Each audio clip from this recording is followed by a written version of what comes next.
Hai guys. Iya, jadi tadi tuh aku habis nonton pidatonya Jokowi. Nah, terus aku tuh jadi berpikir, apa sih pengaruh dari komunikasi politik? Nah, setahu aku, ada 3 hal yang perlu diperhatikan ketika kita membicarakan mengenai komunikasi politik. Yang pertama, siapa aktor politiknya dan bagaimana perilaku politiknya. Terus yang kedua, bagaimana akses dalam proses politik dalam masyarakat demokratik yang dipengaruhi oleh pentingnya dinamika komunikasi massa. Dan yang terakhir, komunikasi politik yang berpengaruh dalam proses demokrasi. Nah, kira-kira siapa sih aktor politik itu? Jadi aktor politik itu kayak Jokowi, Megawati, Bu Risma, dan juga masih banyak lagi sebenarnya. Bahkan yang milenial pun ada kayak Samara Anami, juga Andi Sudirman Sulaiman. Kalian tahu gak sih, aktor politik itu punya pengaruh yang kuat loh kalau di media.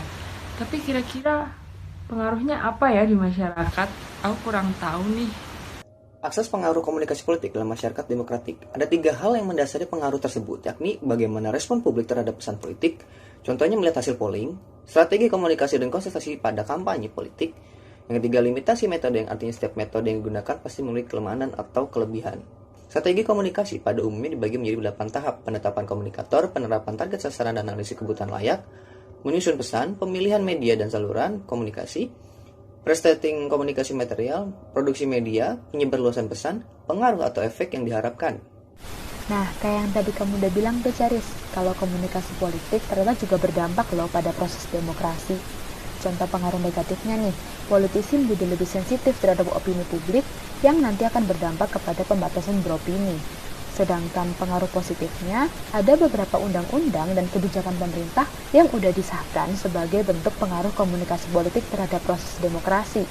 Contohnya nih, revisi MD3 yang sudah disahkan bulan Februari tahun 2018 lalu atau Omnibus Law yang disahkan bulan Oktober tahun lalu. Wah, ternyata komunikasi politik seru juga ya. Aku jadi pengen belajar komunikasi politik lebih dalam deh. Nah, kalau udah pada ngerti, udahan yuk, kan kita mau UAS komunikasi politik habis ini. Makasih ya semuanya. Dadah.